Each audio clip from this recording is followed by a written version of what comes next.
आप बिल्कुल ठीक कह रहे हैं प्रधानमंत्री जी कि एक पूरा इकोसिस्टम जो है वो इसमें लग जाता है।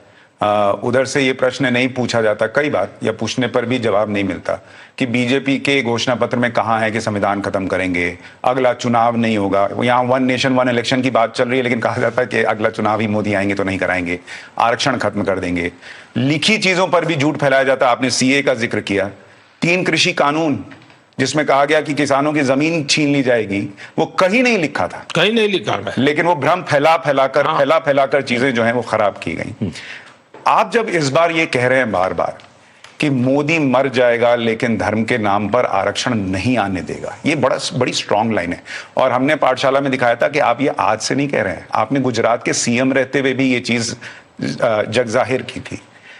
आपको क्या खतरा दिखता है अगर धर्म के नाम पर आरक्षण आए या मुसलमानों को आरक्षण मिल जाए? इसमें मोदी मुद्दा ही नहीं है। जिस समय संविधान बन रहा था, देश के गणमान्य लोग संविधान सभा में बैठे थे, डॉक्टर राजेंद्र बाबू, बाबा साहब अम्बेडकर, पंडित नेहरू वगैरह सब बैठे थे। उसमें तो कोई आरएसएस बीजेपी वाला उस समय तो था, सवाल ही नहीं था। ऐसे और सभी संप्रदाय के लोग बैठे थे और सबने मिल बैठ करके लंबी चर्चा के बाद तय किया कि भारत जैसे देश में धर्म के आधार पर आरक्षण भारत को नुकसान करेगा, ये लंबी सोच के लिए ठीक नहीं है। जहां तक दलित का, आदिवासियों का, तो एक सामाजिक व्यवस्था पिछले सैकड़ों वर्षों में समाज में जो विकृतियां आई, जिस प्रकार से छूत अछूत का भाव पैदा हो गया, ऊंच नीच का भाव पैदा हो गया, और एक प्रकार से समाज के एक बहुत बड़े वर्ग के साथ जन्म के आधार पर अन्याय हुआ, तो उसका प्रायश्चित करना जरूरी था। और उसमें यह सुझाव निकला, और ये निर्णय भी सनातनियों ने किया है। संविधान सभा में जो लोग बैठे थे सब सनातनी थे, जितने बैठे थे सब सनातनी थे। नेहरू जी जैसे कुछ अपवाद हो सकते हैं कि जो अपने आप को उससे ऊपर मानते हो, लेकिन ज्यादातर वही लोग, राजेंद्र बाबू टीका करके बैठते थे, बिल्कुल ऐसे लोग बैठे थे। उन्होंने निर्णय किया था कि हमें ये प्रायश्चित करना है, आरक्षण देना है। और इसलिए मैं उस भावना से जुड़ा हुआ हूं। मैं संविधान के स्पिरिट को जीना चाहता हूं।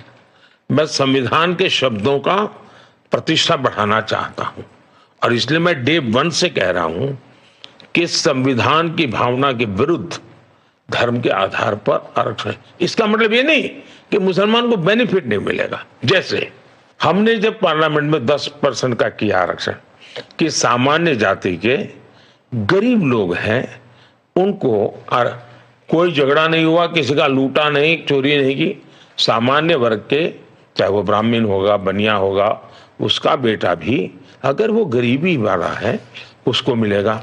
उसमें मुसलमान समाज के भी जो आरक्षण कहीं मिलता नहीं है, उनके भी गरीब लोग हैं, उसमें हकदार है। मतलब हक नहीं छीन रहे हैं, धर्म को आधार मानने से हम विरोध कर रहे हैं। इकोनॉमिकली वीकर सेक्शन हम मुसलमान को नहीं देंगे, ऐसा मैं नहीं कह रहा हूं। मैं कहता हूं धर्म के आधार पर रचना नहीं हो सकती।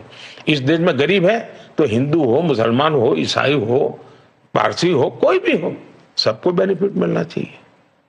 जहां तक आदिवासी और दलित का सवाल है, इसके पीछे हजारों साल का इतिहास पड़ा हुआ है, और इसलिए वो एक स्पेशल कारण है। और जो संविधान ने सही निर्णय किया, बाबा साहब आम्बेडकर ने सही निर्णय किया, और जो आज भी देश उसका रिस्पेक्ट करता है।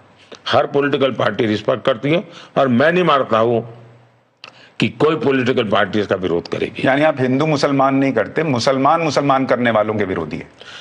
मैं ये धर्म के आधार पर वोट बैंक के खेल जो खेले जाते हैं ना, अब उन्होंने इस बार मैनिफेस्टो में कहा है कि हम जो ठेके देंगे वो ठेके इस पद्धति से देंगे। ये देश कैसे चल सकता है जी? ठेका दिया जाता है कि उनकी क्षमता है कि नहीं, रिसोर्सेज है कि नहीं, एक्सपीरियंस है कि नहीं, ट्रैक रिकॉर्ड है कि नहीं, सरकार के कामों को करने का उनका ये सारे चीजें देख करके ठेका दिया जाता है। अब आप कहते उसमें भी आरक्षण होगा, और वो माइनॉरिटी के लिए आरक्षण होगा।